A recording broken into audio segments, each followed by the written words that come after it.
கர்த்தருடைய நாம மகிமைப்படுவதாக. இந்த புதிய வருஷத்துல விசேஷமாய் இந்த புத்தாண்டிலே கர்த்தருடைய வார்த்தையை முதலாய் கேட்கும்படியான ஒரு ஸ்லாக்கியத்தை தேவன் நமக்கு தந்தபடினால ஆண்டவருக்கு நம்ம நன்றி சொல்வோமாக.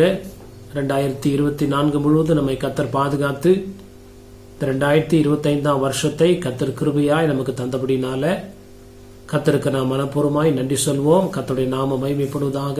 ஒரு விஷயம் நம் கண்களை மூடி நாம் ஜெபிப்போம். பரலோக பிதாவே, நன்றியோடு துதிக்கிறோம், ஸ்தோத்திரிக்கிறோம். இது ஆஸ்வதிக்கப்பட்ட ஆண்டவரே, இந்த புத்தாண்டுடைய முதல் நாளுக்காய் நன்றியோடு துதிக்கிறோம் ஐயா, நமக்கு ஸ்தோத்திரிக்கிறோம் ஐயா.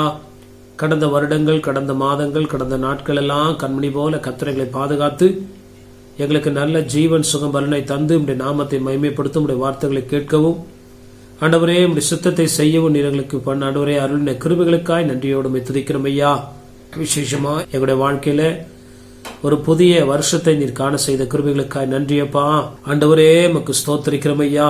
அப்பா, நன்றியோடு துதிக்கிறோம் ஐயா. அந்த புதிய வருஷத்துல இந்த கால வேளையில எங்களை நாங்கள் அர்ப்பணிக்கிறோம். விசேஷமாய் புதிய தீர்மானங்களை எடுக்க கர்த்தருக்காக நாங்கள் ஆண்டவரே கர்த்தாவே புதுமையான காரியங்களை செய்ய உங்களுடைய நல்ல புதிய ஆவினால கர்த்தர் ஒருவரை நிரப்புவீராக. பழையவைகள் ஒழிந்து போயின எல்லாம் புதிதாயின்னு சொல்லுகிறபடி இந்த வருஷத்துல எங்களுடைய ஆவி, ஆத்மா, சரீரம் ஒரு விசை முற்றிலும் புதுமையாக்கப்பட, பரிசுத்தமாக்கப்பட, கல்வி சுத்திகரிக்கப்பட எங்களை தாழ்த்தி உடைய கரத்துல ஒப்பு கொடுக்கிறோம்.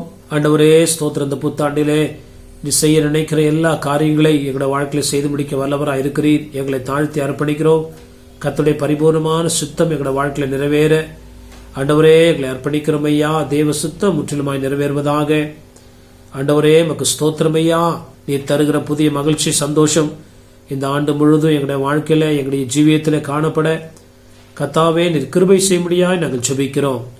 எங்களை தாழ்த்தி ஒப்பு கொடுக்கிறோம் ஐயா. தீர்க்கதரிசனமான வார்த்தைகள் எங்களுடைய வாழ்க்கையில நிறைவேற ஆண்டவரே ஸ்தோத்திரம். எங்களை கர்த்தர் ஆண்டவரை பலப்படுத்தும், பரிசுத்தப்படுத்தும், சுத்திகரியும். கர்த்தாவே ஸ்தோத்திரம். நாமத்துக்கு மகிமையாய் காணப்பட கிருபை செய்வீராக. துதி, கன, மகிமை எல்லாம் நாங்கள் நமக்கு செலுத்துகிறோம். எத்தனையோ பேர் கடந்த புத்தாண்டை கண்டவர்கள் இந்த புத்தாண்டை காணாமல் இருக்கும்போது கர்த்தர் எங்களுக்கு ஈவாய், இரக்கமாய், தயவாய் எங்களுடைய வாழ்க்கையில ஒரு புதிய வருஷத்தை கூட்டி கொடுத்த கிருபைக்காய் ஸ்தோத்திரம். எங்களை தாழ்த்தி ஒப்பு கொடுக்கிறோம். எங்களோடு பேசுவீராக. இயேசுவின் மூலம் ஜெபிக்கிறோம் நல்ல பிதாவே, ஆமேன், ஆமேன்.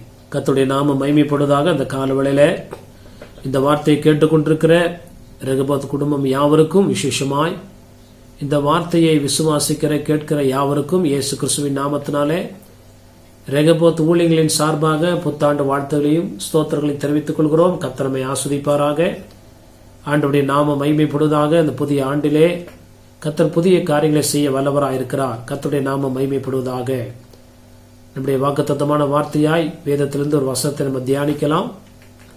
சங்கீதம் 147 அதிகாரம் 1 வசனத்தை நம்ம வாசிக்கலாம். Book of Psalms chapter 147 verse 1. கர்த்தரை துதியுங்கள், நம்முடைய தேவனை கீர்த்தனம் பண்ணுகிறது நல்லது, துதித்தலே இன்பமும் ஏற்றதுமாயிருக்கிறது. ஆண்டவருடைய நாம மகிமைப்படுவதாக. ஆண்டவர் நமக்கு தருகிற ஒரு வாக்குத்தத்தமும் கட்டளையுமான இந்த வார்த்தை என்னவென்றால், கர்த்தரை துதியுங்கள் என்று சொல்லி இந்த வார்த்தை வாக்குத்தத்தமானது ஆரம்பிக்கிறது. கர்த்தருடைய நாம மகிமைப்படுவதாக. பழைய பாட்டிலும் நாம் பார்க்கும்போது உபாகமம் 28 எல்லா இடங்களை பார்க்கும்போது ஆண்டவர் ஆஸ்வதிக்கிறதுக்கு முன்பதாக நிபந்தனைகளை கொடுத்து இவ்விதமாய் தன்னுடைய வாக்குத்தத்தத்தை நிறைவேற்ற அவர் ஆயத்தமுள்ளவராய் இருக்கிறார் என்பதை அநேக வார்த்தைகளின் மூலமாய் நாம் அறிந்து கொள்வோமாக. இந்த புதிய வருஷத்துல ஆண்டவர் நம்மை பார்த்து நாம் இந்த வருஷம் துதிக்கிற வருஷமாய் காணப்பட வேண்டும் என்று கர்த்தர் விரும்புகிறார். ஒவ்வொருவரும் குடும்பத்துல எத்தனை பேர் இருந்தாலும் சரி, ஒவ்வொருவரும் தனிப்பட்ட நேரத்துல நம்முடைய வாழ்க்கையில நேரத்தை ஒதுக்கி கர்த்தர் செய்த நன்மைகளுக்காக 2024 ஆண்டவர் என்னென்ன நன்மைகளை செய்தவரோ அவையெல்லாம் சொல்லி சொல்லி சொல்லி ஆண்டவரை துதிக்க முடியாத ஒரு வருஷத்தை நமக்கு கூட்டி கொடுத்திருக்கிறபடினால ஆண்டவர் அந்த வார்த்தை விதமாய் சொல்லுகிறது, கர்த்தரை துதியுங்கள். யார் துதிக்கணும் அப்படின்னு சொல்லி வேதத்துல சொல்லப்படவில்லை. அப்படி என்றால் எல்லாரும் துதிக்க வேண்டும். மாம்ச தேகமுள்ள யாவும் கர்த்தரை துதிப்பதாக என்று சொல்லி தேவ வார்த்தைகள் விதமாய் சொல்லுகிறது. கர்த்தருடைய நாமம் மகிமைப்படுவதாக. நாசியிலே சுவாசமுள்ள யாவும் கர்த்தரை துதியுங்கள் என்று சொல்லி வார்த்தை விதமாய் சொல்லுகிறபடினால ஆண்டவரை அறிந்தவர்கள், ஆண்டவர் துதிக்கு பாத்திரராய் இருக்கிறார் என்று யாரெல்லாம் விசுவாசிக்கிறார்களோ ஆண்டவரை அறிந்த நாம் ஆண்டவரை துதிக்க கடனாளிகளா இருக்கிறோம். அப்படி துதிக்கும் போது கர்த்தர் செய்கிற காரியங்கள், நம்முடைய தேவனை கீர்த்தனம் பண்ணுவது நல்லது. துதிக்கும் போது பாடலோடு, ஆராதனையோடு, ஜெபத்தோடு, பல விதங்கள்ல ஆண்டவரை நம்ம அந்த துதியை ஏறெடுக்கும் போது நம்முடைய தேவனை கீர்த்தனம் பண்ணுங்கள். துதியுங்கள், கர்த்தரை என்ன பண்ணுங்க, கீர்த்தனம் பண்ணுங்கள். அது நல்லது. நன்மையான காரியங்களை ஆண்டவர் நமக்கு கட்டளையிட அதுவே வழியாய் காணப்படுகிறது. கர்த்தருடைய நாமம் மகிமைப்படுவதாக.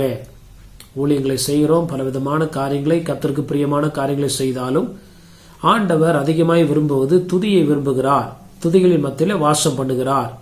என் நாமத்தினால எங்க 2 பேர் 3 பேர் கூடி இருக்கிறார்களோ அங்க இருக்கிறேன்னு சொன்ன தேவன், எந்த காரியம், எந்த பிரச்சனை, எந்த போராட்டமா இருந்தாலும் நம்ம துதிக்கும் போது கர்த்தர் இறங்கி நாம் நினைப்பதற்கும் வேண்டுவதற்கும் அதிகமான அற்புதங்களை கர்த்தர் செய்கிறார். பவுலையும் சீலாவையும் தொழுமரத்தில் கட்டி வைத்து அவர்கள் அப்படியே சிறைச்சாலைக்குள்ளே வைத்திருக்கும் போது அவர்கள் தங்களுடைய நிலைமைகளை மறந்து கர்த்தரை துதிக்க ஆரம்பித்தார்கள். அப்படி துதிக்க ஆரம்பிக்கும் போது கர்த்தர் அங்கு ஒரு அற்புதங்களை செய்து தூதரை அனுப்பி கர்த்தர் அவளை விடுவித்தார். ஆண்டவருடைய நாமம் மகிமைப்படுவதாக. தானியேல் புஸ்தகங்களை நம்ம வாசிக்கும் போது, நீங்கள் இடைவிடாமல் ஆராதிக்கிற உங்கள் தேவன் உங்களை தப்பு வைக்க வல்லவராய் இருக்கிறார் என்று சொல்லி முதல்ல சொல்லி, திரும்ப தப்பு வைக்க வல்லவராய் இருந்தார் என்று சொல்லி ஆண்டவர் பல வரலாற்று காரியங்களை நமக்கு முன்னுதாரணமாய் வைத்திருக்கிறார். இந்த நாட்கள்ல நம்ம அமைதலா இல்லாதபடி, உலகம் எந்த சூழ்நிலை போனாலும் சரி நம்ம அதை பத்தி கவலைப்படாதபடி, நம்ம துதியை நிறுத்தாதபடி துதித்துக் கொண்டிருக்கும் போது நம்முடைய வாழ்க்கையில ஆண்டவர் ஒரு 12 விதமான வாக்கு தத்தங்களை அல்லது ஆசீர்வாதங்களை வாக்கு தத்தங்களுக்காய் நமக்கு இன்னைக்கு கொடுக்கிறார். அதை நிறைவேற்ற வல்லவராய் இருக்கிறார். 12 மாசத்துக்குள்ளேயும் கர்த்தரால் நிறைவேற்ற முடியும். 12 நாளைக்குள்ளேயும் கர்த்தரால் நிறைவேற்ற முடியும். ஆண்டவருடைய கரத்துல ஒப்பு கொடுத்து இந்த 2025 12 மாதங்களுக்குள்ளாக ஆண்டவரே இந்த வாக்கு தத்தங்களுடைய வாழ்க்கையில நிறைவேற வேண்டும் என்று சொல்லி ஜெபத்தோடு நாம் காணப்படும் போது கர்த்தர் நிச்சயமாய் செய்ய வல்லவராய் இருக்கிறார். கர்த்தரை துதியுங்கள், நம்முடைய தேவனை கீர்த்தனம் பண்ணுகிறது நல்லது. துதித்தலே இன்பமும் ஏற்றதுமா இருக்கிறது. ஆண்டவருக்கு மகிழ்ச்சியை தரக்கூடிய பிரதான காணிக்கைகள முதல் காரியம் கர்த்தரை துதிக்கிறது. இந்த ஜனத்தை எனக்கென்று ஏற்படுத்தினேன், இவர்கள் என் துதி என்ன பண்ணுவாங்க, சொல்லி வருவார்கள் என்று சொல்லி எத்தனையோ கிறிஸ்தவங்க இருக்கிறாங்க. ஆனா அவங்க மனதார துதிக்கிறது இல்ல. காரியம் ஒரு சடங்காச்சாரத்துக்கு சபைக்கு போறாங்க, காணிக்கைகளை செலுத்துகிறார்கள், ஊழியங்களை பங்குபடுகிறார்கள், வந்து விடுகிறார்கள். ஆனால் ஆண்டவர் விரும்புகிற ஒரு காரியம், இந்த வசனம் சொல்லுது, துதித்தலே இன்பமும். முதல்ல அது நமக்கு இன்பத்தை தருகிறது, அதுக்கு முன்பாக அது ஆண்டவருக்கு இன்பத்தை தருகிறதா இருக்கிறது. God likes the praises. ஆண்டவருடைய நாம துதித்தலே அப்படின்னு சொல்லுது. அப்படின்னா ஆண்டவர் நம்மகிட்ட எதிர்பார்க்கிற பிரதான காரியங்கள முதல் காரியம், உன் வாயை விரிவாய் தர நான் அதை என்ன பண்ணுவேன், நிரப்புவேன். கர்த்தரை துதிக்கிற ஜனங்களை இந்த நாட்களிலே கர்த்தர் தேடிக்கொண்டிருக்கிறார். 2வது நம்ம ஆண்டவருக்கு கீழ்ப்படியணும், சத்தியத்தின்படி நடக்கணும். இவையெல்லாம் நம்முடைய வாழ்க்கையில காணப்படுகிறது, தேவைப்படுகிறது. அதுல இந்த வசனம் சொல்லுகிறது, துதித்தலே இன்பமும். ஆண்டவருக்கு ஏற்றது என்னன்னா துதித்தல்.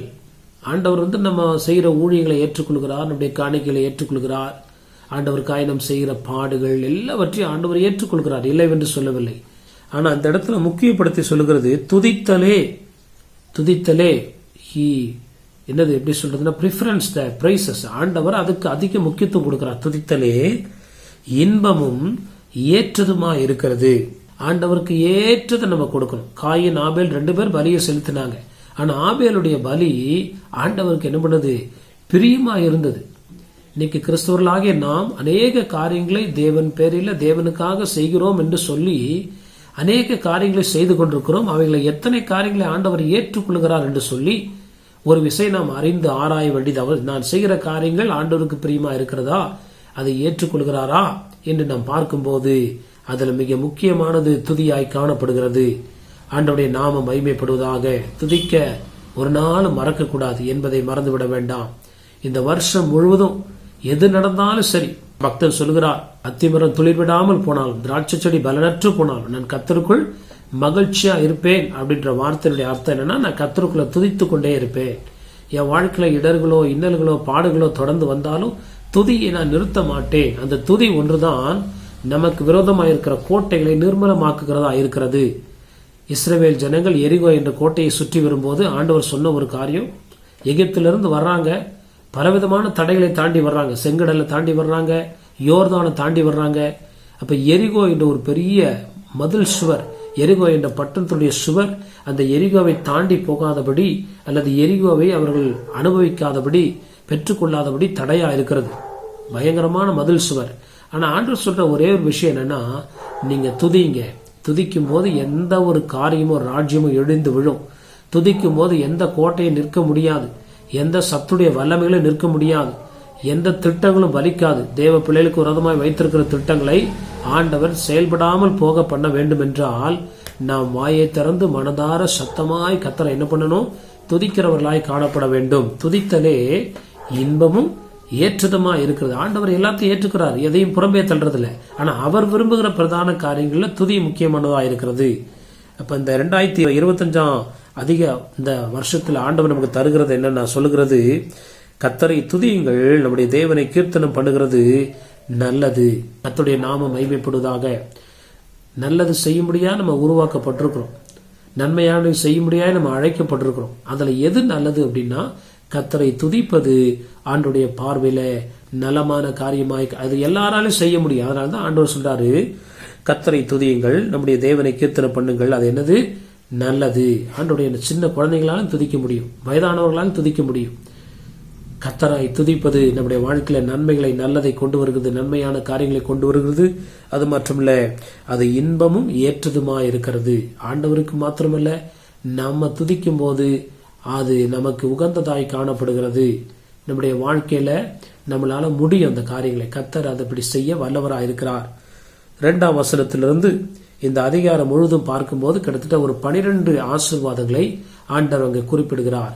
சுருக்கமாய் ஒவ்வொரு ஆசீர்வாதங்களாய் நான் அப்படியாய் தியானிக்க கர்த்தர் கிருபை செய்வாராக. முதலாவது 2ஆம் வசனத்துல கர்த்தர் எருசலேமை கட்டுகிறார், துரத்துண்ட இஸ்ரவேலரை என்ன பண்றாராம்? கூட்டி சேர்க்கிறார். இஸ்ரவேலர், எருசலேம் அப்படின்னு சொன்னா தேவ பிள்ளைகள்.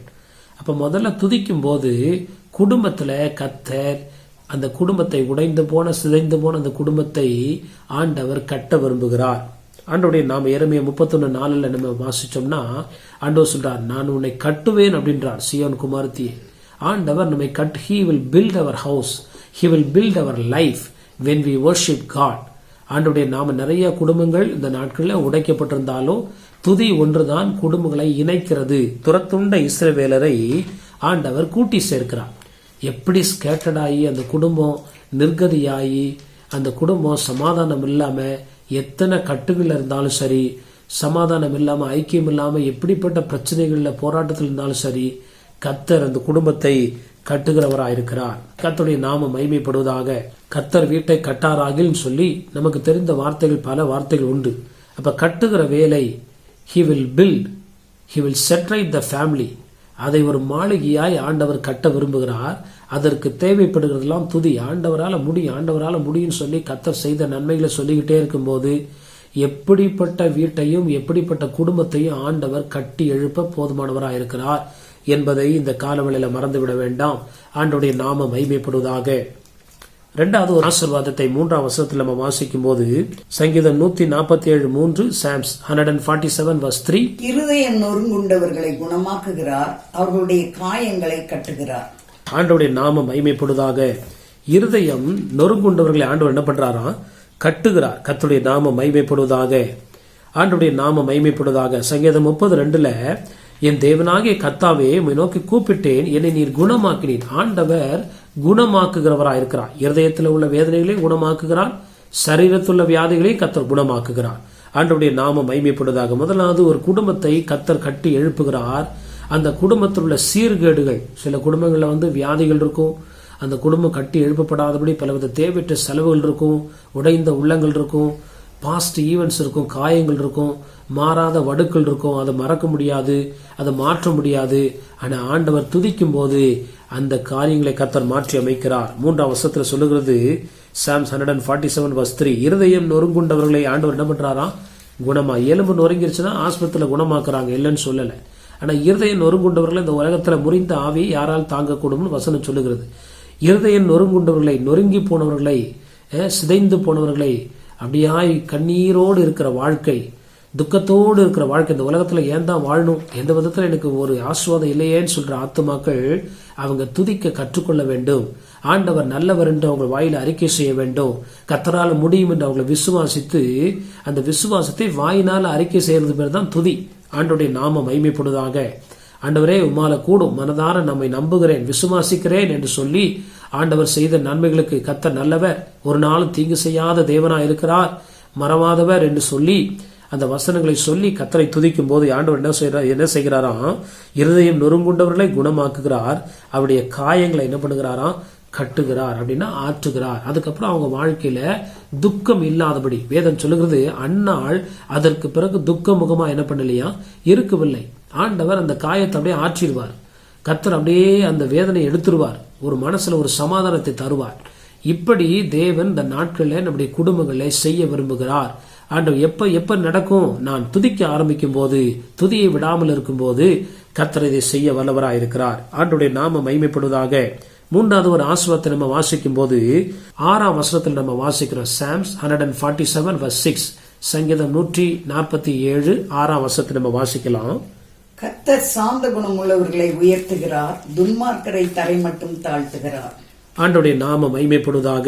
மூன்றாவது ஆண்டவர் சொல்லுகிறார், கர்த்தர் உயர்த்துகிற தேவனா இருக்கிறார். முதலாவது அவர் கட்டுகிறார், இரண்டாவது அவர் காயங்களை ஆற்றி சுகமாக்குகிறார், மூன்றாவது அவர் இருக்கிற நிலைமையில இல்லாதபடி நம்மை உயர்த்துகிறவராய் இருக்கிறார்.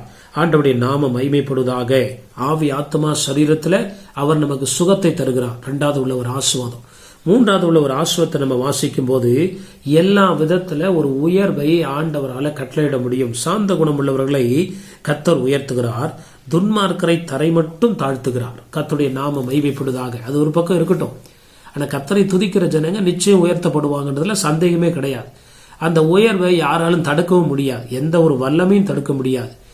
அதனால்தான் வேதம் சொல்லுகிறது, ஒருவனும் பூட்டக்கூடாதபடி திறக்கிறவரும் ஒருவனும் திறக்கக்கூடாதபடி பூட்டுகிற தேவன். கர்த்தரை துதிக்க துதிக்க துதிக்க ஆரம்பிக்க யாரும் அவங்களை கட்டி வைக்க முடியாது. ஆண்டவர் விடுதலை ஆக்குகிறார், அவங்களை உயர்த்துகிறார். அந்த நிலைமையிலே அவங்க இருக்க மாட்டாங்க. அவருடைய பொருளாதார காரியங்கள் எல்லா விதத்துல ஒரு உயர்வு, ஒரு மேன்மை, வளர்ச்சி, பெருக்கம், ஆசீர்வாதம் நிச்சயமாய் உண்டாகும் என்பதில் சந்தேகம் இல்லை. கர்த்தருடைய நாமம் மகிமைப்படுவதாக. யாக்கோபு 4:10 விதமாய் சொல்லுகிறது, கர்த்தருக்கு முன்பாக தாழ்மைப்படுங்கள், அப்பொழுது அவர் உங்களை உயர்த்துவார். உயர்த்துகிற வல்லமை கர்த்தருடைய கரத்துல இருக்குது. அவர் கரத்துல எடுத்துட்டாருன்னா நம்மளை யாரும் கீழே இழுக்கவே முடியாது. உலகத்துல பொதுவாக சொல்லுவாங்க, ஜான் ஏறுனா முழம் சறுக்குது.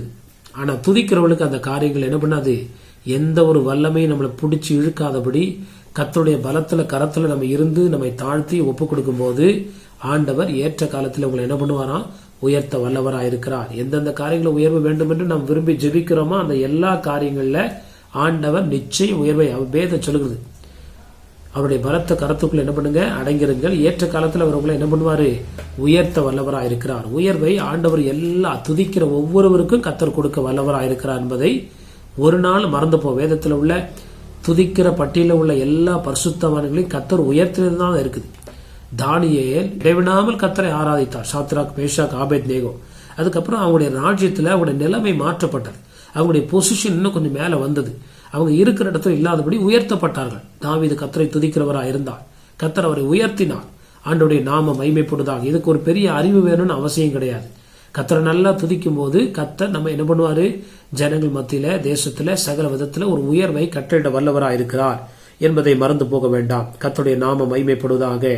நான்காவது ஒரு ஆசீர்வாதத்தை நம்ம வாசிக்கும் போது 8ஆம் வசனத்துல சங்கீதம் 147:8, Psalms 147 verse 8, அவர் வானத்தை மேகங்களால் மூடி பூமிக்கு மலையை ஆயத்தப்படுத்தி மலைகளில் புல்லை முளைப்பிக்கிறார். நான்காவது ஆசீர்வாதங்கள், மலைகளில் புல்லை முளைப்பிக்கிறார். அவர் வானத்தை மேகங்களால் மூடி பூமிக்கு மழையை ஆயத்தப்படுத்தி மலைகளில் புல்லை முளைப்பிக்கிறார். கர்த்தருடைய நாமம் மகிமைப்படுவதாக. இந்த இயற்கைகள் நமக்கு சாதகமாய் வரும்படி கர்த்தர் அனுக்கிரகம் பண்ணுகிறார். வறட்சி மாறும், பஞ்சங்கள் மாறும், இல்லாமை மாறும், தரித்திரங்கள் மாறும். இந்த நிலைமைகளை கர்த்தர் மாற்றி கொஞ்சம் கொஞ்சமா கர்த்தர் நம்முடைய காரியங்களை ஒரு ஆசீர்வாதத்தை கட்டளையிட போதுமானவராக இருக்கிறார் என்பதில் சந்தேகம் இல்லை. கர்த்தருடைய நாமம் மகிமைப்படுவதாக. யோபு 5:11 யோபு சொல்றாரு, அவர் பூமியின் மேல் மழையை வர்ஷிக்க பண்ணி வெளி நிலங்கள் மேல் தண்ணீர்களை வருவிக்கிறார். நம்ம சயின்ஸ் என்ன சொல்லுது, வெயில் அடிக்குது அதனால தண்ணி ஆவியா மேல போய் மழையா வருது, அப்படி கிடையாது. எல்லாமே அவருடைய கரத்துல இருக்குது. எங்க மழை பெய்யணும், எங்க மழை பெய்யக்கூடாது, எப்ப மழை பெய்யணும், யாருக்கு மழை பெய்யணும், யாருடைய நிலத்துல புல் முளைக்கணும்ன்றது அவருடைய சித்தமா இருக்கிறது. கர்த்தருடைய நாமம் மகிமைப்படுவதாக. அப்ப இயற்கை அவருடைய கரத்துல இருக்கிறபடினால இயற்கை நமக்கு சாதகமாய் அமைய ஆண்டவர் ஒருவரே இயற்கைக்கு அதிகாரியா இருக்கிறார். He is the creator of nature. அவர் தான் உலகத்தை படைச்சாரு, இயற்கை மேல சகல அதிகாரம் உடையவரா இருக்கிறார். அப்ப அவரை துதிக்கிற நமக்கு நம்முடைய வாழ்க்கையில முல்லை அல்ல புல்லை முளைப்பிக்க பண்ணுகிறார். ஆண்டவருடைய நாமம் மகிமைப்படுவதாக. ஆதாம் பாவம் செய்த போது பூமியில முள் முளைத்தது. ஆனா ஆண்டவரை ஆராதிக்கிற நம்முடைய வாழ்க்கையில முள்ளான காரியங்கள் என்ன பண்ணுமா, அது மாறி புல்வெளியாய் மாறும். வனாந்திரத்தை அவர் என்ன பண்ணுவாராம், வயல்வெளியா கர்த்தர் என்ன பண்ணுவாரு, மாற்ற வல்லமுடையவராய் இருக்கிறார். அவாந்தர வெளியை கர்த்தர் தண்ணீர் தடகமாய் மாற்ற அவரால் என்ன பண்ண முடியும், கூடும். கர்த்தருடைய நாமம் மகிமைப்படுவதாக. இயற்கையினுடைய சூழ்நிலையை கர்த்தர் கம்ப்ளீட்டா மாற்றி அமைக்க கர்த்தர் போதுமானவராக இருக்கிறார். இந்த உலகத்தில் உள்ளவங்க டிராவல் பண்ணாங்கன்னா இந்த ஃபோர்காஸ்ட் கால சூழ்நிலை என்ன சொல்லுது, தட்பவெப்ப நிலை என்ன சொல்லுது அப்படின்னு சொல்லி அதை பார்த்து தான் அவங்க தங்களுடைய பிரயாணங்களை என்ன பண்ண அவங்க வகுப்பாங்க. பல விதத்துல ஜனங்கள், எல்லா விதத்துல உலகத்தின் ஜனங்கள் உலகத்துடைய காரியங்களை நம்பி இருப்பாங்க. ஆனா நம்ம அப்படி கிடையாது. நம்ம தேவனை நம்பி இருக்கிறோம். வேதம் சொல்லுது, வனாந்தரத்தை வயல்வெளியாய் கர்த்தர் என்ன பண்ணுவாராம், மாற்றுவார். கர்த்தருடைய நாமம் மகிமைப்படுவதாக. அப்ப இந்த வார்த்தை விதமாய் சொல்லுகிறது 8ஆம் வசனத்துல, அவர் வானத்தை மேகங்களால் மூடி பூமிக்கு மழையை ஆயத்தப்படுத்தி மலைகளில் புல்லை என்ன பண்றாராம், ஆடு மாடு மிருக ஜீவன்கள் சாப்பிடுகிறதுக்காக அர்த்தம் அல்ல. அது கண்மலையா இருந்தாலும் சரி, ஆண்டவர் அதுல இருந்து தண்ணீர் ஊற்றை வர வைக்க முடியும், புல்லை முளைப்பிக்க முடியும். இயற்கை அவருடைய கரத்தில் இருக்கிறது. அதை நமக்கு அவர் சாதகமாய் மாற்றித்தர வல்லமுடையவராக இருக்கிறார். ஆண்டவரை நம்பி நம்ம கடந்து போகும்போது ஆண்டவர் மழையை நிறுத்துவார், மழையை வர வைப்பார். இயற்கை எல்லாம் அவருடைய கரத்தில் இருக்கிறது. தம்மை துதிக்கிறவர்களுக்கு கர்த்தர் அப்படிப்பட்ட காரியங்களை செய்ய வல்லவராக இருக்கிறார் என்பதை மறந்துவிட வேண்டாம். ஆண்டவருடைய நாமம் மகிமைப்படுவதாக. 9ஆம் வசனத்தை நம்ம வாசிக்கலாம். 5வது ஆசீர்வாதமாக சங்கீதம் 147:9, Psalms 147:9. அவர் மிருக ஜீவன்களுக்கும் கூப்பிடுகிற காக்கை குஞ்சுகளுக்கும் ஆகாரம் கொடுக்கிறார். ஆண்டவருடைய நாமம் மகிமைப்படுவதாக. ஆண்டவர் நம்மை மாத்திரமல்ல, நமக்கு உண்டான எல்லாவற்றையும் கர்த்தர் என்ன பண்றாராம், அவர் பராமரிக்கிறவராயிருக்கிறார் அல்லது அவர் கண்ணோக்குகிறவராயிருக்கிறார் என்பதை மறந்துவிட வேண்டாம். ஆண்டவருடைய நாமம் மகிமைப்படுவதாக. 9ஆம் வசனத்தை விதமாய் சொல்லுகிறது, அவர் மிருக ஜீவன்களுக்கும் கூப்பிடுகிற காக்கை. அப்படின்னா நம்மை மாத்திரமல்ல, நமக்கு உண்டான எல்லாவற்றையும் அவர் அறிகிறவராயிருக்கிறார். அதற்கு அவர் செவி கொடுக்கிறவராயிருக்கிறார். ஆண்டவருடைய நாமம் மகிமைப்படுவதாக. யோபு 38:41 விதமாய் சொல்லுகிறது, காக்கை குஞ்சுகள் தேவனை நோக்கி கூப்பிட்டு ஆகாரம் இல்லாமல் பறந்து அலைகிற போது அவைகளுக்கு, காக்கை குஞ்சுகள் தேவனை நோக்கி கூப்பிட்டு ஆகாரம் இல்லாமல் பறந்து அலைகிற போது அவைகளுக்கு இரையை சவதரித்து கொடுக்கிறவர் யார் என்று சொல்லி யோபு தன்னுடைய புஸ்தகத்துல சொல்லுகிறதை வாசிக்கலாம். அப்படின்றால் என்ன, கர்த்தருடைய நாம் நமக்கு உண்டான எல்லாவற்றையும் கர்த்தர் ஆஸ்வதிக்கிறார். அவருடைய மந்தைகளில் ஒன்றாவது மலடாகி போவதில்லை என்று சொல்லி தேவனுடைய வார்த்தை சொல்லுகிறது. அவர் நம்மை மாத்திரம் பார்க்கிறவர் அல்ல, ஆல் அவர் பிலாங்கிங்ஸ், நமக்கு உண்டான எல்லா சொத்துக்களின் மேல எல்லாவற்றின் மேல கர்த்தர் ஒரு பாதுகாப்பையும் கரிசனையும் உடையவராக இருக்கிறார். இன்னொருத்தர சொல்ல போனா, ஆண்டவர் நமக்கு தந்த எல்லாவற்றையுமே அவர் ஆஸ்வதிக்க உண்மையுள்ளவராக இருக்கிறார். யாக்கோபுடைய மந்தைகள் மாத்திரம் பெருகிற்று, லாபானுடைய மந்தைகள் பெருகவில்லை. அப்படின்னா என்ன, ஆண்டவர் எல்லாவற்றின் மேல, நம்மை மாத்திரமல்ல நம்மை சார்ந்த எல்லாவற்றின் மேலையும் அவர் ஒரு ஆசீர்வாதத்தை உண்டாக்க அவர் நம்ம துதிக்கும் போது கர்த்தர் எல்லாவற்றையும் வேலை எடுத்து பாதுகாத்து பெருக பண்ணுகிறார். கர்த்தருடைய நாமம் மகிமைப்படுவதாக என்பதை மறந்து போக வேண்டாம். 6வது ஒரு ஆசீர்வாதத்தை நம்ம வாசிக்கும் போது 10ஆம் வசனத்துல சங்கீதம் 147:10, Psalms 147:10, அவர் குதிரையின் பலத்தில் விருப்பமாயிரார், வீரனுடைய கால்களில் பிரியப்படார். 11ஆம் வசனம், தமக்கு பயந்து தமது கிருபைக்கு காத்திருக்கிறவர்கள் மேல் கர்த்தர் பிரியமாயிருக்கிறார். verse 11th 11ஆம் வசனம் தான் நமக்கு ஆண்டவர் தருகிற ஒரு 6வது ஆசீர்வாதம். verse 11th அவர் எப்படிப்பட்டவராக இருக்கிறாராம், சங்கீதம் 147:11, Psalms 147:11, தமக்கு பயந்து தமது கிருபைக்கு காத்திருக்கிறவர்கள் மேல் கர்த்தர் பிரியமாயிருக்கிறார். ஆண்டவர் அங்க சொல்றாரு பாருங்க, 10ஆம் வசனத்தில் அவர் சொல்றார், குதிரையின் பலத்தில் அவர் விருப்பமாய் இரார், வீரனுடைய கால்களில் அவர் என்ன பண்ண மாட்டாரா, பிரியப்பட மாட்டார். பலத்தினாலும் அல்ல, பராக்கிரமத்தினாலும் அல்ல, ஆவியினாலே ஆகும் என்று கர்த்தர் என்ன பண்றாரு சொல்லுகிறார். உலகத்துல நம்ம ஓடுறோம், தேவனுக்காக உழைக்கிறோம், நல்லது. ஆனா அவர் எதிர்பார்க்கிற 1:11 சொல்றாரு, தமக்கு பயந்து தமது கிருபைக்கு காத்திருக்கிறவர்கள் மேல். துதிக்கிறது அப்படின்னா ஏதோ ஒரு கடமை கிடையாது. ஒரு மணி நேரம் துதிச்சுட்டா இல்ல, அது காத்திருந்து கர்த்தரோடு இசைந்து கர்த்தரை உள்ளத்திலிருந்து துதிக்கிற ஒரு காரியத்தை கர்த்தர் விரும்புகிறார். அப்படிப்பட்டவர்கள் மேல ஆண்டவர் என்ன பண்றாராம், அவருடைய பிரியம் இறங்கி வருகிறது. அவருடைய பிரியத்தை எப்படி அவர் வெளிப்படுத்துகிறார் அப்படின்னா, கனவு மூலமாய், சொப்பனம் மூலமாய், தரிசனம் மூலமாய் அவர் நம்மை நேசிக்கிறதை அவர் நம்மோடு என்ன பண்றாராம், வெளிப்படுத்துகிறவராக இருக்கிறார். கர்த்தருடைய நாமம் மகிமைப்படுவதாக. அந்த வசனம் ரொம்ப அருமையான வசனம், 11 வசனம். தமக்கு பயந்து தமது கிருபைக்கு காத்திருக்கிறவர்களுமே. இன்னைக்கு நிறைய பேர் துதி ஆராதனைய ஏதோ ஒரு ஒர்க் மாதிரி நினைச்சுக்கிறாங்க. 1 மணி நேரம் துதிச்சாச்சு அவ்வளவுதான். இல்ல, கர்த்தருக்கு முதல்ல பயம் நமக்குள்ள காணப்பட வேண்டும். அவருடைய கிருபைக்கு காத்திருக்கிற ஒரு அனுபவம் காணப்பட வேண்டும். ஆண்டவரே, நம்ம துதிக்கிறப்பா, உங்க கிருபை நான் நிரப்புற வரைக்கும் நான் என்ன பண்ண மாட்டேன், இந்த இடத்தை விட்டு நான் போக மாட்டேன்ப்பா. 1000 வேலைகள் இருந்தாலும் கிருபை இல்லாம எங்களால வாழ முடியாதுன்னு சொல்லி தமக்கு பயப்படுற பயம். இன்னைக்கு ஆராதனை என்பது அது என்னன்னா, அது ஒரு ஆற்று மாதிரி ஆயிடுச்சு. 2 பாடலை பாடி நான் ஒரு ஆராதனை பண்ணிட்டேன். ஆண்டவருக்கு அப்படி இல்லை. இருதயத்திலிருந்து கர்த்தரை என்ன பண்ணணும், மகிழ்ச்சியோடு கர்த்தரை துதியுங்கள், கம்பீர சத்தத்தோடு அவர் சந்நிதி முன் வாருங்கள். ஆண்டவருடைய நாமம் மகிமைப்படுவதாக. உள்ளத்தின் ஆழத்திலிருந்து நன்றியுள்ள இதயத்தோடு கர்த்தரை துதிச்சு காத்திருக்கும் போது ஆண்டவர் அப்படிப்பட்ட துதியில் என்ன பண்றாரா, பிரியப்படுகிறார். கர்த்தருடைய நாமம் மகிமைப்படுவதாக. ஆண்டவருடைய நாமம் மகிமைப்படுவதாக. எவ்வளவு நேரம் துதிக்கிறோன்னே நம்ம யோசிக்க கூடாது. கர்த்தர் நம்மளை நிரப்புகிற வரைக்கும் அவரோடு ஒன்றி இருக்கிற அப்படிப்பட்ட ஒரு துதியில ஆண்டவர் பிரியப்படுகிறவராயிருக்கிறார். கர்த்தருடைய நாமம் மகிமைப்படுவதாக. ஆண்டோடைய பிரியம் நமக்கு கிடைச்சிருச்சுன்னா போதும். அதை விட இந்த உலகத்துல ஒரு ஒன்றும் தேவையில்லை. அவர் அதுக்கப்புறம் நம்மளோடு இடைபட ஆரம்பிப்பார். கர்த்தருடைய நாமம் மகிமைப்படுவதாக. சங்கீதம் 33:18 கர்த்தருடைய நாமம் மகிமைப்படுவதாக விதமாய் சொல்லுகிறது.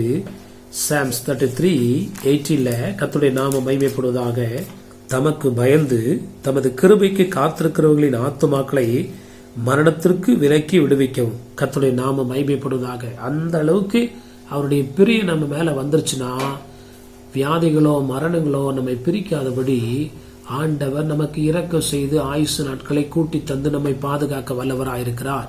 மரணம் வருவது உண்மை எல்லாருக்கும்.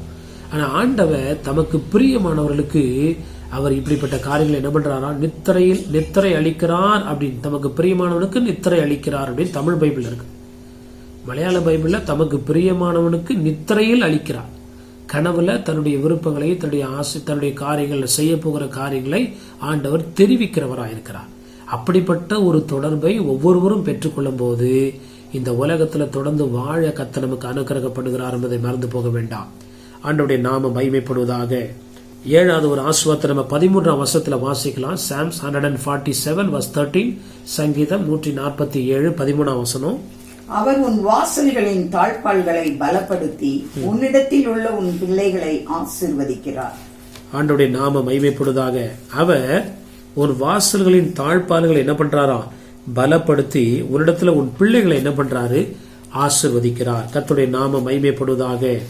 நமக்கு மாத்திரமல்ல, ஆண்டவர் நம்முடைய பிள்ளைகளுடைய வாழ்க்கையிலையும் நன்மை செய்ய வல்லவராக இருக்கிறார். நம்ம துதிக்கும் போது ஒருவேளை அந்த பிள்ளைகளுக்கு துதிக்க தெரியுதோ இல்லையோ, நம்முடைய துதியின் மூலமாக அவர்கள் பாதுகாக்கப்படுகிறார்கள். கர்த்தருடைய நாமம் மகிமைப்படுவதாக. அதை பார்க்கும்போது அவங்களுக்குள்ள அந்த துதியின் ஆவி ஆட்டோமேட்டிக்கா கிரியை செய்ய ஆரம்பிக்கும். அவங்களும் துதிக்க ஆரம்பிப்பாங்க. சிறு வயதிலிருந்தே அப்படிப்பட்ட துதியின் ஆவினால் அவர்களும் நிரப்பப்படும் போது கர்த்தர் அந்த சந்ததியோட, நீதிமான்களுடைய சந்ததியோடு கர்த்தர் இருக்கிறாரே என்று சொல்லி தேவனுடைய வார்த்தை சொல்லுகிறது. அப்ப நம்முடைய பிள்ளைகள் ஆசுதமா இருக்கிறதை, சௌக்கியமாய் ஆரோக்கியமாய் சுகமாய் இருக்கிறத, சமாதானமா இருக்கிறது ஆண்டவர் நமக்கு கொடுக்கிற ஒரு பெரிய ஆசீர்வாதங்களை ஒன்றா இருக்கிறது. கர்த்தருடைய நாமம் மகிமைப்படுவதாக. 7வது ஒரு ஆசீர்வாதத்தை ஆண்டவர் தர விரும்புகிறார். நம்முடைய குடும்பங்கள்ல நம்முடைய பிள்ளைகளின் வாழ்வை காண்பாய் என்று சொல்லுங்க. பிள்ளைகள் நல்லா படிச்சு வேலையில இருக்கிறதுக்கு வாழ்வு இல்லை, அது பேர் வாழ்வு. அது உலக பிரகாரமான வாழ்வு. கர்த்தர் சொல்லுகிற வாழ்வு அவங்க கர்த்தருக்குள் இருக்கிறது, அவங்க கர்த்தரை துதிக்கிறது, அது தேவன் விரும்புகிற ஒன்றா இருக்கிறது. உன் பிள்ளைகள் 128 சங்கீதம் 3 உன் பிள்ளைகள் உன் பந்திய சுற்றிலும் ஒளிவு மர கண்டுகளை போல என்ன பண்ணுவாங்க, இருப்பாங்க. உனக்கு ஆதரவாய் அனுகூலமாய் இருக்கும்படி கர்த்தர் அனுக்கிரகம் பண்ண வல்லவராயிருக்கிறார். அவங்க பக்கத்துல இருக்காங்களோ தூரம் இருக்காங்களோ, நம்மை ஆதரிக்கிற விதத்துல கர்த்தர் கிரியை செய்ய வேண்டும் என்றால், கர்த்தரை துதிக்கிற நேரத்துல ஆண்டவர் எல்லா சூழ்நிலைகளை மாற்றி நம்மிடத்துல கொண்டு வந்து சேர்க்க வல்லவராயிருக்கிறார் என்பதை மறந்துவிட வேண்டாம். ஆண்டவருடைய நாம மகிமைப்படுவதாக. 8வது ஒரு ஆசீர்வாதத்தை நம்ம வாசிக்கும் போது 14ஆம் வசனத்துல verse 14, சங்கீதம் 147 14ஆம் வசனம், Psalms 147 verse 14. அவர் உன் எல்லைகளை சமாதானம் உள்ளவைகளாக்கி உச்சிதமான கோதுமையினால் உன்னை திருப்தியாக்குகிறார். ஆண்டவருடைய நாம மகிமைப்படுவதாக. இந்த வசனத்துல விதமாய் சொல்லுகிறது, இன்னும் ஒரு தடவை வாசிங்க. அவர் உன் எல்லைகளை சமாதானம் உள்ளவைகளாக்கி உச்சிதமான கோதுமையினால் உன்னை திருப்தியாக்குகிறார். ஆண்டவருடைய நாம மகிமைப்படுவதாக. உச்சிதமான கோதுமையினால நம்மளை என்ன பண்றாரா? திருப்தி ஆக்குகிறார். நம்முடைய பாத்திரத்தை நிரம்பி வழியும்படி கர்த்தர் செய்கிறார். மற்றவங்களுக்கு கடன் கொடுக்கிற விதத்துல கர்த்தர் நம்மை ஆஸ்வதிக்கிறார். பஞ்சங்களோ கொள்ளை நோய்களோ இல்லாமையோ வருத்தங்களோ தருத்திரங்களோ இல்லாதபடி ஆண்டவர் இந்த விதத்துல நம்மை பொருளாதாரத்தினால நிரப்பி ஆஸ்வதிக்க வல்லமுடையவராயிருக்கிறார். சங்கீதம் 81:16 விதமாய் சொல்கிறது, உச்சிதமான கோதுமையினால் அவர்களை போஷிப்பார், கண்மலையின் தேனினால் உன்னை என்ன பண்ணுவேன்? திருப்தியாக்குவே. ஆண்டவருடைய நாம மகிமைப்படுவதாக. உலகத்துல நீதிமான் வயல் சொல்லுது, பரிசுத்தவான்கள் ஆண்டவர் கைவிடுகிறதே இல்லை. நீதிமான் அப்பத்துக்கு இறந்து திறந்தது நான் என்ன பண்றதில்லை, கண்டதில்லை. கர்த்தருடைய நாம் எப்படியாவது ஒரு விதத்துல கர்த்தர் வழியை திறப்பார். அவரால் கூடாத காரியங்கள் ஒன்றுமில்லை. சூழ்நிலையை பார்த்து நம்ம சோர்ந்து போகாதபடி, சோர்ந்து போகிற சூழ்நிலை பிசாசு ஒவ்வொரு நாளும் கொண்டு வந்தாலும் துதியை நிறுத்தாதபடி, ஜெபிக்காதபடி தொடர்ந்து கர்த்தருக்கு நன்றி சொல்லி கடந்த நாட்களில் என்ன நன்மை செஞ்சாரோ அதை நினைக்கணும். வரப்போற நாட்களில் எது காலியா இருக்குதோ அதை யோசிக்காதபடி கடந்த நாட்களில் செய்த நன்மைகளை நினைத்து நினைத்து நினைத்து கர்த்தரை துதிக்கும் போது நம்முடைய பாத்திரத்தை நிரம்பி வழிய செய்கிறார். உச்சிதமான கோதுமை ஆண்டவர் என்னைக்கும் தரது எல்லாமே உன்னதமான காரியங்களை தேவன் நமக்கு தந்து நம்மை ஆஸ்வதிக்க உண்மையுள்ளவராயிருக்கிறார். எத்தனை உலகத்துல எத்தனை பஞ்சங்கள் வரட்டும், கொரோனா வரட்டும், கொள்ளை நோய் வரட்டும், தமக்கு பயந்தவர்களை மரணத்தினின்று விடுவிக்க அவருடைய கரம், அவருடைய கண்கள் அவர் மேல எப்படி இருக்கிறது? நோக்கமா இருக்கிறது. கர்த்தருடைய நாம மகிமைப்படுவதாக. அப்ப ஆண்டவர் நம்ம மேல கரிசனை உள்ளவராயிருந்து இந்த ஆசீர்வாதங்களை நம்ம பெற்றுக்கொள்ள வேண்டும் என்று கர்த்தர் ஆவல் உள்ளவராயிருக்கிறார் என்பதை அறிந்து கொள்வோமாக.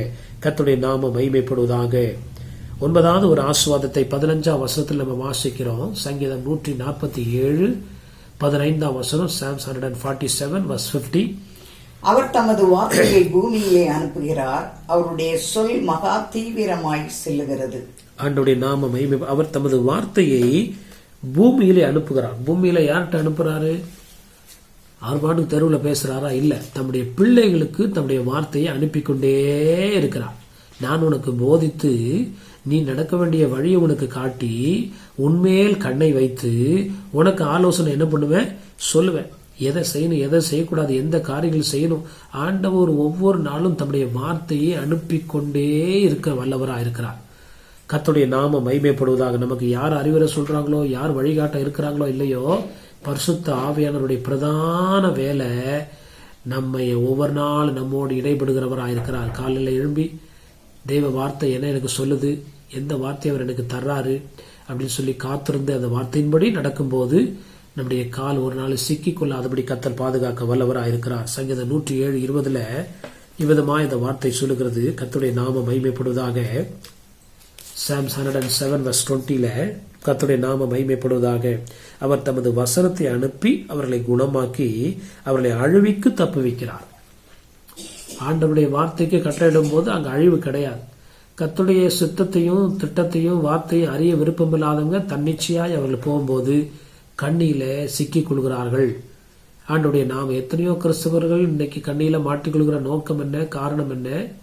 அவங்க ஆண்டுடைய வார்த்தைக்கு செவி கொடுப்பதில்லை. தாங்கள் மனம் போன போக்கின்படி தங்களுடைய விருப்பத்தையும் நிறைவேற்ற விரும்பி கடைசியில மாட்டிக்கொள்கிறார்கள். ஆனா இந்த வசனம் சொல்ல, அவர் தமது வசனத்தை அனுப்பி அவர்கள் என்ன பண்றாரா? குணமாக்கி அல்லது பாதுகாத்து அழிவுக்கு விலக்கி மீட்டுக் கொள்கிறார். ஆண்டவருடைய நாம அவர்களை அழிவுக்கு தப்பு வைக்கிறார். அப்போ தேவன் ஒவ்வொரு நாளும் நமக்கு பலவிதமான அழிவுகள் இருக்கிறது. சங்கீதம் 91 சொல்லுகிறது, பகலிலே பறக்கும் அம்புக்கும் இரவிலே நடமாடும் கொள்ளை நோக்கியும் மத்தியானத்தில் பாழாக்கும் சங்காரத்திற்கும் நீ பயப்படாதிருப்பாய். அப்படின்னா அதுக்கப்புறம் நம்ம என்ன செய்யணும்னா கர்த்தருடைய வார்த்தையை கேட்கணும். அப்பதான் அவர் சொல்றார், நான் உனக்கு போதித்து நீ நடக்க வேண்டிய வழியை உனக்கு காட்டி உன்மேல் கண்ணை வைத்து உனக்கு ஆலோசனை என்ன பண்ணுவேன் சொல்லுவேன். அப்ப நம்ம விரும்புகிற எல்லா காரியமும் நம்ம வாழ்க்கையில நடைபெற வேண்டும் என்று விரும்பாதபடி கர்த்தருடைய சித்தம் பரிபூரணமாய் நிறைவேற வேண்டும் என்று நம்ம ஒப்புக் கொடுக்கும் போது கர்த்தர் தம்முடைய வார்த்தையை அனுப்பி கொண்டே இருக்கிறார். அவருடைய வார்த்தை நம்ம செவி சாய்க்காமல் போவோம் என்றால் அதுக்கப்புறம் அவரிடத்திலிருந்து எந்த ஒரு வழிகாட்டுதலோ எந்த ஒரு உதவி இல்லாமல் போகிறது. அப்படி இல்லாதபடி கர்த்தருடைய வார்த்தைக்கு நமக்கு நான் உனக்கு போதித்து ஐ வில் டீச் யூ, நான் உன்னை போதிப்பேன், போதித்து நீ நடக்க வேண்டிய வழியை உனக்கு காட்டி ஒவ்வொரு நாளும் எதுல நடக்கணும், எங்க போகணும், எங்க போகக்கூடாதுன்னு சொல்லி நம்மை ஆசீர்வதித்து பாதுகாக்கிற இப்படிப்பட்ட ஒரு நல்ல தேவனை போல இந்த உலகத்துல யாரும் இல்லை.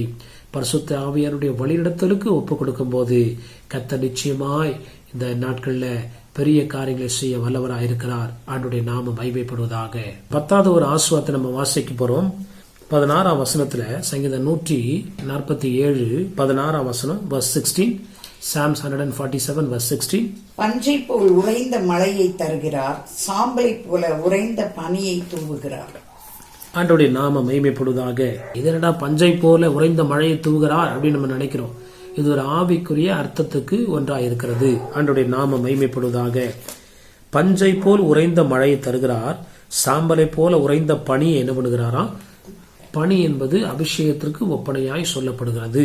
ஆண்டோடைய சங்கீதம் 133:3 எர்மோன் மேலும் சியோன் பர்வதங்கள் மேலும் இறங்கும் பனிக்கு ஒப்பாயிருக்கிறது.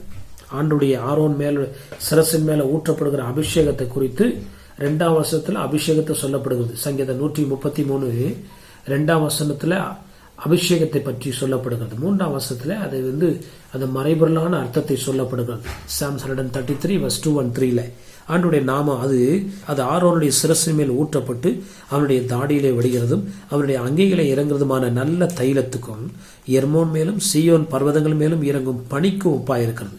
அங்கே கர்த்தர் என்றென்றைக்கும் ஆசீர்வாதத்தையும் ஜீவனையும் கட்டளையிடுகிறார். அப்போ தேவனை துதிக்கிற ஆட்களை கர்த்தர் பரிசுத்தப்படுத்தி அபிஷேகிக்கிறார் என்பதுல மாற்றம் கிடையாது. அபிஷேகம் வேணும், பரிசுத்தாவுடைய அபிஷேகம் வேணும்னு சொல்லி நம்ம ஒவ்வொரு மாசமும் இந்த 2வது சனிக்கிழமை நம்ம காத்திருக்கிறோம். எப்ப நம்ம தேவன் அப்படி நிரப்புவார் என்றால் துதிக்கிற ஆட்களை கர்த்தர் நிரப்பி கர்த்தர் வல்லமையாய் பயன்படுத்துகிறார். துதிக்க நம்ம கற்றுக்கொள்ளணும். நம்ம நாவை விரிவாய் திறக்கணும், மகிழ்ச்சியா கர்த்தரை துதிக்கணும், வெட்கப்படாதபடி, மற்றவங்களை பார்க்காதபடி நம்முடைய சிந்தைகளை ஒருமுகப்படுத்தி தேவனுக்கு பயந்து நம்ம வாழ்ந்து கர்த்தரை துதிக்கும் போது தம்முடைய பனிக்கோப்பான அபிஷேகத்தினால நம்மை நிறைத்து கர்த்தர் ஆஸ்வதிக்கிறார் என்பதில் சந்தேகமில்லை. கர்த்தருடைய நாமம் மகிமைப்படுவதாக. 18ஆம் வசனத்தை நம்ம வாசிக்கும் போது கர்த்தருடைய நாமம் மகிமைப்படுவதாக. சங்கீதம் 147:18 Psalms 147 verse 18. அவர் தமது வார்த்தையை அனுப்பி அவைகளை உருக பண்ணுகிறார், தமது காற்றை வீசும்படி செய்ய தண்ணீர்கள் ஓடும். ஆண்டவருடைய நாமம் மகிமைப்படுவதாக. இது பனிக்கு என்று சொன்னாலும் அதோடைய ஆவிக்குரிய அர்த்தம் அவர் தமது வார்த்தையை அனுப்பி அவைகளை என்ன பண்றாராம்? உருக பண்ணுகிறார். கர்த்தருடைய நாமம் மகிமைப்படுவதாக. ஜனங்களை சம்பாதிக்கிற ஒரு காரியங்களை கர்த்தர் செய்கிறார் அல்லது ஜனங்களை நமக்கு தருவார். இந்த 2025ஆம் வருஷத்துல சபைக்குள்ள புதிய ஆத்துமாக்கள் வர கர்த்தர் அனுக்கிரகம் பண்ணுவார், உருக பண்ணுகிறார். ஆண்டோடைய வார்த்தை கேட்டும் போதே நம்ம சுவிசேஷத்தை சொல்லும் போது ஆண்டோடு செய்த அற்புதங்களை ஜெபத்தோடு துதித்து போய் நல்லா துதிச்சுட்டு ஆண்டோடைய நாமத்தை சொல்லும் போது ஜனங்களுடைய இருதயங்களை கர்த்தர் கரைய பண்ணுகிறார். ஆண்டோடைய நாமம் மகிமைப்படுவதாக. அவர் தமது வார்த்தையை அனுப்பி அவைகளை உருக பண்ணுகிறார், தமது காற்றை வீசும்படி செய்ய தண்ணீர்கள் ஓடும். தண்ணீர்கள் என்பது ஜனங்களை குறிக்கிறது. அப்போ ஆண்டவருடைய வார்த்தை அவருடைய இருதயத்தை கரைத்து அவர்களை ஓட பண்ணுகிறது. கர்த்தருடைய நாமம் மகிமைப்படுவதாக. யோசுவா 2:11 எரிகோக்கு ஆண்டவர் செய்த காரியங்கள்லாம் அந்த ஜனங்க கேள்விப்பட்ட போது அவங்க சொல்றாங்க, எங்கள் இருதயம் கரைந்து போயிற்று, உங்களால எல்லாருடைய தைரியமும் அற்று போயிற்று. உங்கள் தேவனாகிய கர்த்தரே உயர வானத்திலும் கீழே பூமியிலும் தேவனானவர். மனுஷனுடைய இருதயத்தை மெல்ட் பண்றது அவன் எவ்வளவு தைரியசாலியா இருக்கட்டும், யாரா இருக்கட்டும், கர்த்தருடைய வார்த்தை ஊனையும் கணுக்களையும் எல்லாம் பிரிக்கிறது, வகையறுக்கிறது. கர்த்தருடைய வார்த்தையில வல்லமை இருக்கிறது. இந்த வார்த்தையை நம்ம நல்லா துதிச்சு ஆராதிச்சுட்டு போய் மற்றவங்களுக்கு நம்ம சுவிசேஷத்தை சொல்லும் போது அவருடைய இருதயத்தை அது கரைய பண்ணுகிறது. தண்ணீர்கள் ஓடுகிறது போல.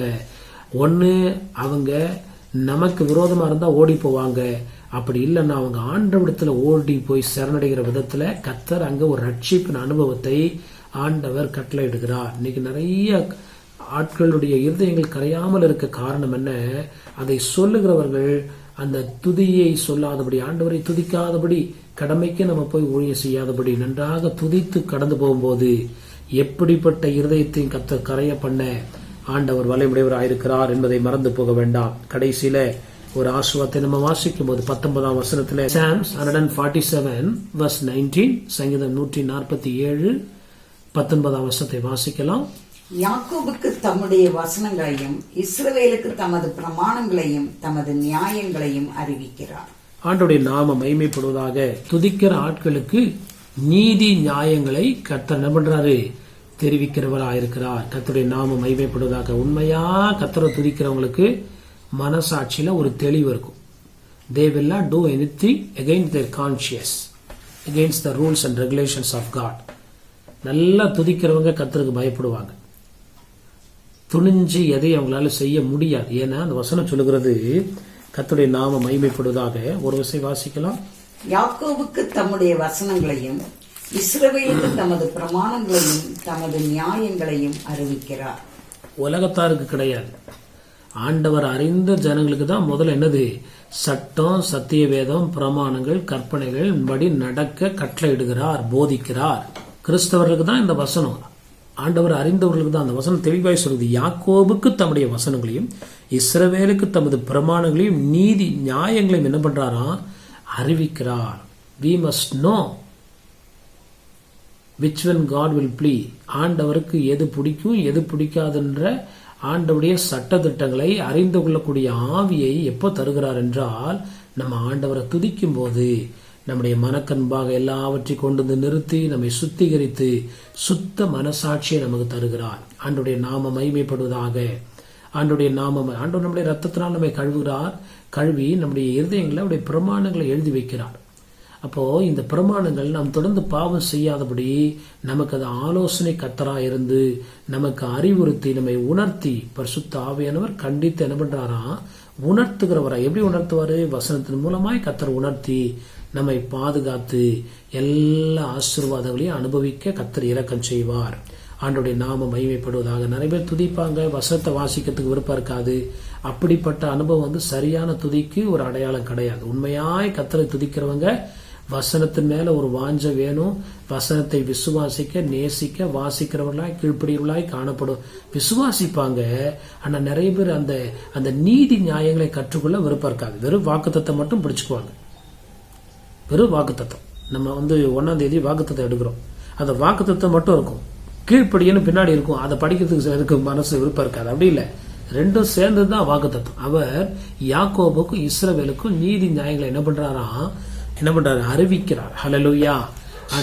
ஆண்டுடைய நாம மகிமைப்படுவதாக. அதை நம்ம மனதார ஏற்று கீழ்ப்படியும் போது கர்த்தர் நம்முடைய வாழ்க்கையில சொன்ன எல்லா ஆசீர்வாதங்களை பெற்று அனுபவிக்க ஆண்டவர் இரக்கம் செய்கிறார். கர்த்தருடைய நாம மகிமைப்படுவதாக. யாத்திராகமம் 24:12 விதமாய் சொல்லுகிறது, ஆண்டுடைய நாம மகிமைப்படும். அப்பொழுது கர்த்தர் மோசேயை நோக்கி, நீ மலையின் மேல் என்னிடத்தில் ஏறி வந்து அங்கே இரு. நான் உனக்கு கற்பனைகளையும் நீ அவர்களுக்கு உபதேசிப்பதற்கு நான் எழுதின நியாய பிரமாணத்தையும் கற்பனைகளையும் என்ன பண்ணுவேன்? கொடுப்பேன். கர்த்தருடைய நாம மகிமை. நீ அவர்களுக்கு உபதேசிப்பதற்கு. இஸ்ரவேல் ஜனங்கள் அதை கண்டிப்பாக அறிய வேண்டும், படிக்க வேண்டும், அவங்க அதன்படி நடக்க வேண்டும் என்பதற்காக ஆண்டவர் இஸ்ரவேல் ஜனங்களுக்கு கட்டளைகளையும் பிரமாணங்களையும் மோசே இடத்துல கொடுத்தது போல இன்னைக்கு நம்ம இடத்துல கொடுத்திருக்கிறார். இதை அறிய மனதுள்ளவர்களுடைய துதியை ஆண்டவர் ஏற்றுக்கொள்கிறார் என்பதை மறந்துவிட வேண்டாம். ஆண்டவருடைய நாம மகிமைப்படும். இது ஒரு ஆசீர்வாதங்கள். நிறைய பேருடைய மனக்கண்கள் இன்னும் திறக்காம இருக்கிறது. நிறைய பேர் பேதைகளாவே இருக்கிறாங்க. கிறிஸ்துவ வாழ்க்கையில பரிசுத்தவான்களா இருப்பாங்க, ஆனா பேதைகளா இருப்பாங்க. தெய்வ வார்த்தையை அறிந்து கொள்ளக்கூடிய தருணமோ அப்படிப்பட்ட காரியங்கள் கிடைக்காமல் போகும். ஆனா இந்த நாட்கள்ல ஆவியானவர் அப்படி நம்மை போதித்து நடத்தி அதன் வழியில நம்ம நடக்கும்போது நம்ம மற்றவங்களை போதிக்கிறவர்களாய் காணப்பட கர்த்தர் கிருபை செய்கிறார். ஆண்டவர் சொல்றார் மோசே கிட்ட, நான் உனக்கு எழுதி தரேன், நீ போய் மற்றவங்களுக்கு உபதேசம் பண்ணு. அப்ப நம்ம அதை கற்றுக்கொள்ளும் போது நம்மை ஆண்டவர் ஊழியத்துல பயன்படுத்தி அநேகருக்கு கற்றுக் கொடுக்கிற விதத்துல, வழிநடத்துகிற விதத்துல ஆண்டவர் நம்மை ஆசீர்வதிக்கிறார். ஒரு மேய்ப்பர் ஊழியமா இருக்கட்டும், போதக ஊழியமா இருக்கட்டும், சுவிசேஷ எந்த ஒரு ஊழியமா இருக்கட்டும், அவங்க கற்பனைகளையும் கட்டளைகளையும் பிரமாணங்களையும் முதல்ல அவங்க அறிந்து கொண்டவர்களாய் காணப்பட வேண்டும். அதன்படி நடக்கிறவர்களாய் காணப்படும் போது அவர்களை ஊழியத்தில் பயன்படுத்தி அநேகருக்கு நீதி நியாயங்களை கற்றுத்தரும்படி, அநேகரை நல்வழிப்படுத்தும்படி கர்த்தர் அவர்களை பயன்படுத்த வல்லமையுடையவராயிருக்கிறார். வரங்கள் வேணும், எனக்கு கிருபை வேணும் அப்படின்னு சொல்லி விரும்புகிற நம்ம அந்த நீதி நியாயங்களை கற்றுக்கொள்ளும் போதுதான் மற்றவர்களை ஆண்டவருக்குள்ளாய் வழிநடத்தி சீஷர்களாய் மாற்ற கர்த்தர் கிருபை செய்கிறார். இந்த காலவேளையில ஆண்டவர் சொன்ன அந்த 12 அந்த ஆசீர்வாதங்களையும் நம்ம பெற்றுக்கொள்ளும்படியே கர்த்தர் நம்ம இந்த நாட்களில் அழைக்கிறார். ஆண்டவருடைய நாமம் மகிமைப்படுவதாக. ஆண்டவருக்கு நம்ம ஒப்பு கொடுத்து ஆண்டவரை மனதார துதிக்கும் போது துதித்தலே இன்பமும் ஏற்றதுமா இருக்கிறது சொல்லுகிறபடி ஆண்டவர் விரும்புகிற பிரதான காணிக்கையில முதல் காரியம் துதிகளிடத்துல வாசம் பண்ணுகிறார். ஆண்டவருடைய நாமம் மகிமைப்படுவதாக. துதிக்கிறவர்களாய் நம்ம ஒப்பு கொடுப்போம். துதிக்கிறவர்களோட சேர்ந்து கொள்வோம். துதிக்கிற நேரத்தை நம்ம ஒரு நாள் அசட்டை பண்ணாதபடி அந்த நேரத்தில் நிறைய பேர் இந்த ஆராதனைக்கு வரும்போது அந்த ஆராதனை நேரத்தில் வரமாட்டாங்க. துதிக்கிறது தான் முக்கியமான ஒரு காரியம். பாடலை பாடி கீர்த்தனை பண்ணுவது நல்லது, பாடல்களை கற்றுக்கொள்வது நல்லது, பாடல்களை நம்ம மனப்பாடம் பண்ணணும், கற்றுக்கொள்ளணும், கீர்த்தனை பண்ணுவது நல்லது. துதித்து நம்ம ஆண்டவரை ஆராதிக்கும் போது சகல ஆசீர்வாதங்களை தந்து இந்த வருடங்களில் கர்த்தர் நம்மை பரிபூர்ணமாய் நிரப்ப வல்லமையுடையவராக இருக்கிறார். கண்களை மூடி நம்ம ஜெபிக்கலாம். பரலோக பிதாவே, இந்த ஆஸ்வதிக்கப்பட்ட காலவளைக்காய் ஸ்தோத்திரிக்கிறோம். 2025 வருஷத்துல நாங்கள் ஆண்டவரே இவ்விதமான சகல ஆசீர்வாதங்களை பெற்று உமக்கு சாட்சியாய் காணப்பட நீர் எங்களை அழைத்திருக்கிறீர் ஐயா. ஒன்றுக்கும் குறைவுள்ளவர்களாய் இராதபடி எல்லாவற்றிலும் நிறைவுள்ளவர்களாய் காணப்படும்படி எங்களை நாங்கள் அர்ப்பணிக்கிறோம் ஐயா. நேரம் கிடைக்கும் போதெல்லாம், பிரயாணப்படும் போது, வேலைகளை செய்யும் போது, வீட்டில் இருக்கும் போதும் துதியின் ஆவினால கத்திரங்களை நிரப்பி உள்ளத்திலிருந்து தமக்கு பயந்து என்று சொல்லுகிறீரே, அந்த பயப்படுத்தக்க ஆவியை தாங்க உள்ளத்தின் நிறைவினால் நாங்கள் துதிக்க, மகிழ்ச்சியோடு துதிக்க, முழு உள்ளத்தோடு துதிக்க, கர்த்தர் செய்த நன்மைகளை எண்ணி எண்ணி துதிக்க, ஆண்டவரே மகத்துவங்களை நினைத்து துதிக்க கர்த்தர் கிருபை செய்யுங்க. ஆண்டவரே ஸ்தோத்திர. துதிக்கிறவர்களுக்கு இப்படிப்பட்ட ஆசீர்வாதங்களை தந்து ஆண்டவரே நீ நிரப்புகிறீர், அதுக்காக ஸ்தோத்திரம். கர்த்தர் இப்படிப்பட்ட நன்மையினால இந்த வார்த்தை கேட்கிற ஒவ்வொருவரையும் நிரப்பி ஆஸ்வதிப்பீராக. நம்முடைய நல்ல நாம மகிமைப்படட்டும். எங்களுடைய சந்ததிகளும் துதிக்கப்பட்ட விதத்துல நாங்கள் காணப்பட, எங்க சந்ததிகளும் உம்மை துதிக்கிற விதத்துல நாங்கள் காணப்பட துதியினால எங்களை நிரப்பும், ஆசீர்வதி. துதி கன மகிமையெல்லாம் நமக்கு செலுத்துகிறோம். இயேசுவின் மூலம் ஜெபிக்கிறோம் நல்ல பிதாவே, ஆமேன் ஆமேன். என் ஆத்மாவே கர்த்தரை ஸ்தோத்திரி, என் முழு உலமே உடைய பரிசுத்த நாமத்தை ஸ்தோத்திரி. என் ஆத்மாவே கர்த்தரை ஸ்தோத்திரி, கர்த்தர் செய்த சகல உபகாரங்களையும் மறவாதே. ஆமேன் ஆமேன். நம்முடைய கர்த்தராகிய இயேசு கிறிஸ்துவின் கிருபையும் பிதாவாகிய தேவனுடைய அன்பும் பரிசுத்த ஆவியானவருடைய அருணைக்கும் சமாதானம் சந்தோஷமும் இன்றும் என்றும் அனைவரோடும் நம்மோடும் நம்முடைய குடும்பங்களோடும் நம்முடைய ஊழியங்களோடும் கர்த்தருடைய வருகை விருது நிலைத்திருப்பதாக. ஆமேன் ஆமேன். ஹல்லேலூயா ஹல்லேலூயா ஹல்லேலூயா. கர்த்தர் நம்மை ஆசீர்வதிப்பாராக. ஆண்டவருடைய நாமம் மகிமைப்படுவதாக. எங்களுக்காக இந்த ஊழியங்களுக்காய் தொடர்ந்து ஜெபித்துக் கொள்ளுங்கள். நாங்கள் உங்களுக்காய் தொடர்ந்து ஜெபிக்கிறோம். இந்த ஊழியங்களுக்காய் உதவி செய்கிற, தாங்குகிற, கொடுக்கிற, ஜெபிக்கிற, உழைக்கிற ஒவ்வொருவருக்கும் எங்களுடைய நன்றியும் வாழ்த்துக்களையும் தெரிவித்துக் கொள்கிறோம். கர்த்தருடைய நாமம் மகிமைப்படுவதாக. எங்களுடைய சபையானது பெங்களூர் பட்டத்தில் உள்ள லிங்கராஜபுரம் என்ற பகுதியில ஹென்னூர் மெயின் ரோட்டில் உள்ள SBI பேங்குக்கு முன்பதாக உள்ள ஷோபா ஸ்டோருடைய முதல் மாடியிலே காணப்படுகிறது. முதல் ஆராதனை காலை 7 மணி முதல் 8:30 மணி வரை உள்ளது. பின்பு 9 மணி முதல் 10 மணி வரை youth meeting, Sunday class, adult class போன்ற ஊழியங்கள் இருக்கிறது. 10 மணி முதல் 11:30 மணி வரை இரண்டாவது ஆராதனை இருக்கிறது. வார நாட்கள்ல செவ்வாய்க்கிழமை பைபிள் ஸ்டடி இருக்கிறது. மாலை 7 மணி முதல் 8 மணி வரை முடிந்தவர்கள் கலந்து கொண்டு கர்த்தருடைய ஆசீர்வாதத்தை பெற்றுக் கொள்ளுங்கள். அதே போல சனிக்கிழமை காலை 10 to 12 மணி வரை உபவாச கூட்டம் இருக்கிறது. நீங்கள் உபவாச கூட்டத்துக்கு வருவீர்கள் என்றால் நிச்சயமாய் நாம் சேர்ந்து ஜெபிப்போம். நீங்கள் எந்த ஆலயத்துக்கும் செல்லவில்லை என்றால் நீங்கள் தயவு செய்து இங்கே வந்து எங்களோட கலந்து கொண்டு கர்த்தருடைய ஆசீர்வாதங்களை பெற்றுக்கொள்ள முடியாய் இயேசு கிறிஸ்துவின் நாமத்தினால் உங்களை அன்பாய் அழைக்கிறோம். ஆண்டவருடைய நாமம் மகிமைப்படுவதாக. இந்த சேனலை சப்ஸ்கிரைப் செய்யாதவர்கள் சப்ஸ்கிரைப் செய்து கொள்ளுங்கள். கமெண்ட் பகுதியிலே கர்த்தர் உங்களோடு பேசின வார்த்தை இருக்கும் என்றால் அதை கமெண்ட் பகுதியிலே நீங்கள் வெளிப்படுத்துங்கள். அது மாத்திரமல்ல, தேவனுடைய வார்த்தையை நீங்களுடைய நண்பர்களுக்கும் மற்றவர்களுக்கும் ஷேர் செய்யும் போது கர்த்தர் நிச்சயமாய் உங்களை ஆஸ்வதிப்பார். ஆண்டவருடைய நாமம் மகிமைப்படுவதாக. அவசர ஜெப தேவைகளுக்கு எங்களுடைய போன் நம்பர் கொடுக்கப்பட்டிருக்கிறது. அப்படியா நீங்கள் போன் செய்வீர்கள் என்றால் நாங்கள் உங்களுக்காக எப்பொழுதும் ஜெபிக்க ஆயத்தமாயிருக்கிறோம். கர்த்தர் தாமே நம்மை ஆஸ்வதிப்பாராக. ஆமேன் ஆமேன்.